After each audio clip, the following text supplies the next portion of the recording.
Tagad nāk liesma, un liesma ir cilvēks, kur dēļ vispār mēs to uzsākām. Tāpēc, ka pirms 20 gadiem, kad sākās šī doma, ka stāstniecība ir interesanta, ja es nesatiktu liesmu, es nenoticētu, ka mēs to varam. Un liesma visus šos gadus ir bijis mūsu balsts, un ja es viņu vēl nosaukšu par dimantu, tad viņi man paņems mietu un sitīs, tāpēc es mūku. Nu jā, jūs paskatās uz manīm, kas ir pa pērlu un kas ir pa dimantu, ne? Viņš ir mūk, redz, kā viņam bail, ka es viņā liek šupītē nenoslīcinu par šitiem vārdiem. Nu, es esmu vien ritīga, kuldīgs prepertāšs. Tas būtu pareizi, jā. Kā muti pareizā vietā, un ja var noticēt, man mamma tā stāstīja, ka esi piedzims. Redz, ir kādreiz, ka bērni piedzims tajā laimes krekliņā, jā? Un man tajā krekliņa tādas strēmelītes bijušas uz lūpām. Nu kā tad tur neiznāks stāstnieks? Nu jārunā, ko grib vai negrib. Nu tā. Es tagad te tā klausījos un domāju, stāstu pa visādiem akmeņiem. Man arī stāsts pa akmeņiem.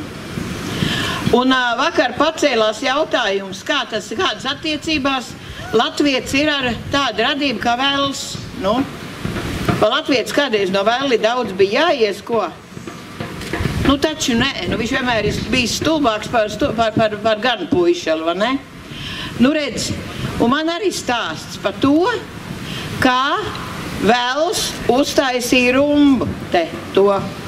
Tā ir no akmeņiem taisīt, ja? Un tas ir bijis tik senos laikos, ka šitie vietā kuldīgi nemaz nav bijis. Šitie bija mežs, šitie bija krūmi un šitie bija venti. Bet Kuldīgas pilsēta bija 3 kilometri pa ventu uz leju, tur, kur ir Veckuldīgas pilskalns. Tur bija Kuldīgas pilsēta, kas tajā laikā jau bija slavena tirdzniecības osta. Un viņi bija visādās senās skandināvu tajās tirdzniecības anālēs pierakstīti kā kurdika, kā kuldika, kā nu katrs savā vēlē to mācējis ir locīt, bet tās piebraucamās ostvietas, un kur tur tie kuģi ar tā laika iegrim, vēl tā gad līdz Pilskalnā braukt var. Te nevar. Te ir visādas saliņas, te ir visādas sēkļi, bet tur var. Nu re, un kuldīgi tirgodamies ar to, ar Eiropu un vēl šo to, bija kļuvuši kuldīdznieki tik bagāti, ka savai pilei bija sakarinājuši bronzas karekļus gar jumtu karnīzēm, kas vējā kustējās un skanēja. Jūs iedomājies tādu dārgu metālu, nevis savās rotās, bet izrotāja vēl pili, ne? Nu revu, un ja cilvēkam pa daudz labi iet, tad uzrodās kāda radība, kam tas gaužām nepatīk. Un kā jūs domā, kam nepatīk, ka cilvēkam iet labi? Vēlnam, pareizi. Un šitai reizē, tas Ellas liels kungs apnicis spērties pa to Ella tiem vēršķošiem grēciniekiem un tiem pilošiem un cauriem piķkatliem, sadomājis nākt Vierzemē un apskatīties, kā cilvēki dzīvā, ko dara. Un šis, ka nāk augšam, tā akurāt trāp pie Kuldīgas pilsēta. Un ko viņš redz? Pilventa kuģiem. Liela kuģi, mazas kuģi. Redz, tajā laikā rumbi jau nebija. Kuģi nāca no abiem galiem. Gan no jūra puses, gan te no lejušu puses un no Krievzemēm. Un andelējās uz nevēdu. Jā, nes pa laipām visādīgas preces. Visi tirgojās. Un kuldīdznieki tādi sapucējušies. Sarkaniem vaigiem tādi labi paēduši. Nu vēlas izturēt nevar, nu neviens viņi nepiemina pusplēst vārda, ne, nu. Tagad vēlas veselu stundu tup krūmos, kas ragstārp un raust ast, un domā, ko viņš varētu izdomāt no tādu, ka viņi pieminētu. Un viņš izdomā, ko viņš darīs. Viņš pa nakti taisīs to ventu ciet. lai tā venta izkalst, un tā neviens kuņš nenāks, nekāda andela nebūs, un tā viņi pieminēs katru vārdu galē. Domāts darīts. Vēls pa dienu jau sastieps krūmos ir tādas vairāk pulkākas maisas ar akmeņiem, un tagad pa nakti, pa dienu tādu grēku darbu darīt nevar. Šis nes un krāmē tos akmeņu maisas te vente iekšē. Saliek iekšā tos akmeņu maisas, bet visam ir savs laiks. Tas neiet tik ātri, akmeņu maisas beidzās, vente nemaz gandrīz nekustās, bišķiņ tādu buktīt metās, līdz ciet vēl gadu tālu. Šis tagad izdomā, jālās vēl tie akmeņi, bet kamēr viņš grābstās pa to tums un lasa akmeņus, pienāk brīdis, kad... Kas tagad jādara? Kā gailis nodzieta, vēlam jāiet mājās. Viņām ar tie likumi rakstīt, neko nevar darīt. Šīs niknis dusmīgs, bet jāiet. Bet viņš no to domu nav atkāpies. Nākošā naktī viņš pagājis bišķiņu uz augšu un taisīs jaunu dambu. Tur varbūt to putnu nedzirdēs. Viņš tos salasīs tos akmeņu maisas pulkāks. Krāmē te vente iekšā. Jau tāds, sāko venti jau borsbuļot, met tādu buktu. Bet atkal pienāk brīdis un laiks, kad vēls zils zibeņas spļaudams prom akal uz savu māju. Bet viņš domā, ne, viņš to ventu taisīs ciet. Viņš iet lielu gāru gabalu pa ventu uz augšu. Iet tik ilgi, kamēr nonāk šitan te. Un te nav neviena māja. Te ir tikai mežs, krūmu un ventu. Un kas ir redzējis, ka pa krūmiem gar ventu vēl pa mežu viens pats gailis kaut kur maisās? Tā ka nē, sen pirmā laps būtu apēdus. Tā nebūs takš. Šis tagad ņem strādāt. Jā, iet tā lieta. Vienu nakti strādā, jau ir pār tāds dambīts, jau venti, jau burbuļo. Otrā naktī augstāk tā kāpeli. Viņš domā, pa trešo nakti es dabūs to ventu ciet. Bet šis domā, bet Dievs dara. Tajā vakarā šitie braukdams aizkūlies atšķīries no savu tāboru, viens čigāns. Tam salūzuši rati, nolūzis ritenis, un tuvumā nav neviena māja, neviena smēde, nekas, nav kas satājis. Vakars tumšs un nāk virsi, ko darīs? Sis pa vienu sprungult pasprūdina zem to asu gālu, lai nekrīt tā ķibitska apkārt, un līdīs iekšā gulēt. Ko domā, vai viņam miers? Sieva šo izsper ārē un pateica, kā tukšs vēderi nav nekāda gulēšana. Lai iet un meklēt, ko ēst. Ko šis tagad zina? Te ir viena māja, nav. Pavangot nevar. Kādu teķi nospērtā nevar. Nav ko. Beigās viņš izdomā, paņems zierga ķeseli, šļūks lejā pa kraulu un ķers tās zivs, kas zem akmeņiem gul, tās, vēdzeles, ja? Tās ar rokām, ka viņas tā labi gul, tā var noķert. Nokāp lejā, sāk vēdzeļot, bet viņš dzird, ka kaut kas te ventē notiek tāds, kā nekad nav bijis. Kaut kas šņāts, kaut kas krāts, ūdens gāžās, un kāds spļaudīdamies un šķaudīdams pa to ventu tur perās. Viņš aiztupais krūmu un skatās. Uzspīd mēnesi, un viņš ierauga mīļā dieniņa, pār pa visu ventu, augsts liels dambas uztaisīts.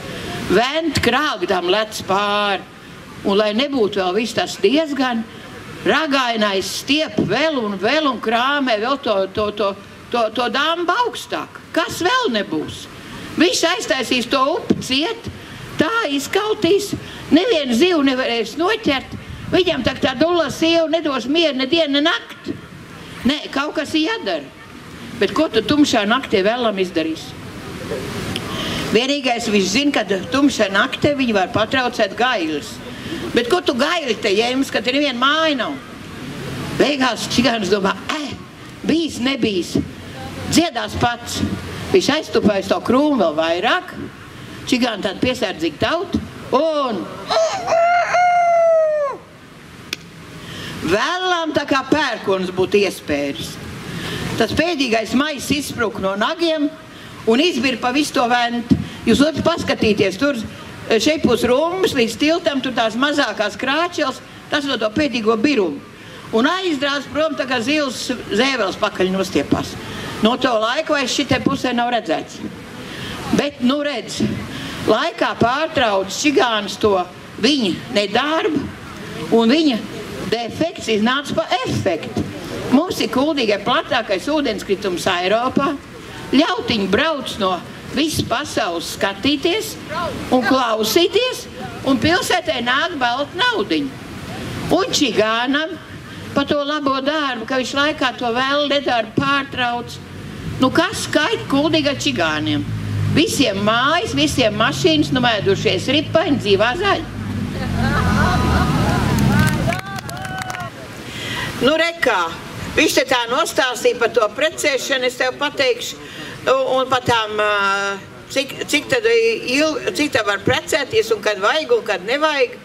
Nu, mīļiet cilvēku, vai tad kādam arī manā jaunībā iziet no bukraga. Taču Indra Burkovska skaidri pateica no lielo ekrānu, vai ne?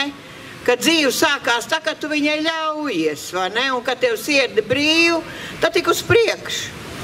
Nu jā, bet ja mēs tagad runājam par tiem akmeņiem, akmenis tā ir viena nopietna lieta, jo akmens īstenībā cilvēks ir pavadījis no pašiem pirmsākumiem.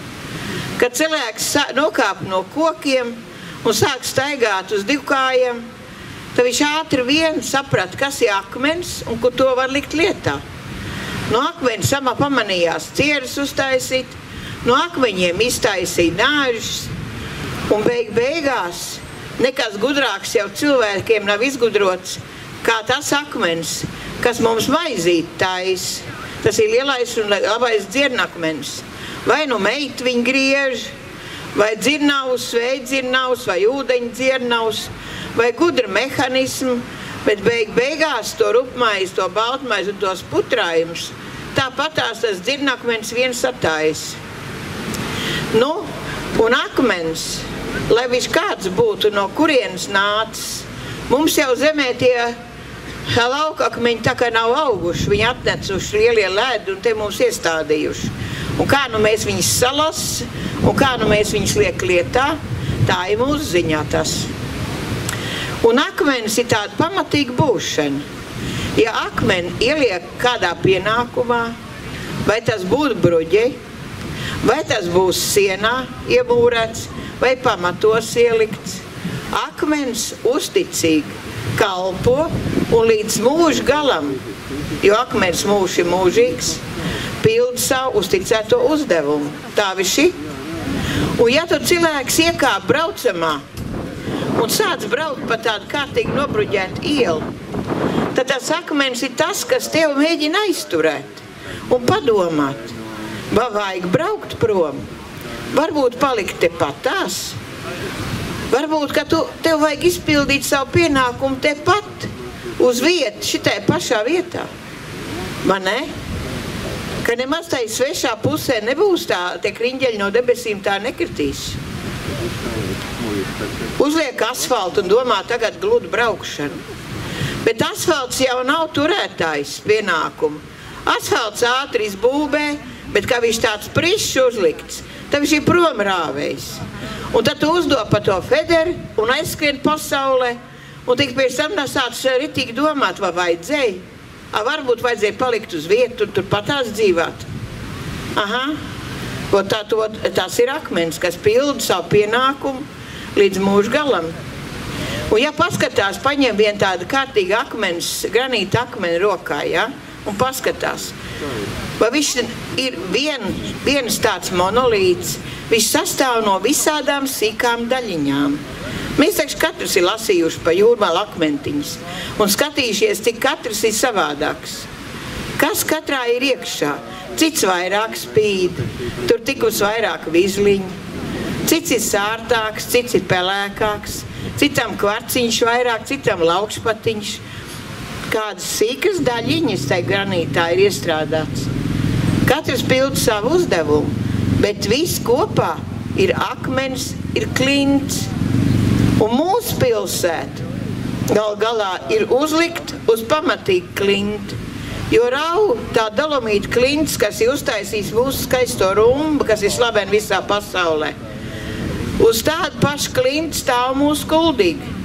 Tas ir pa galvas sāpēm brīžam šitiem te apakšzemes komunikāciju taisītājiem, bet tas nozīmē, ka mūsu pilsēta uz pamatīgu fundamentu. Un ko es jums gribu novēlēt? Lai jūs kādu būtu, jūs esat dažādi un vienreizēji, bet vajag būt arī savajā ziņā tādiem kā akmenis, monolītiem, pamatīgiem un pildīt savu pienākumu. To, kas uzticēts, vienmēr līdz galam. Paldies! Līdz nākošiem svētkiem!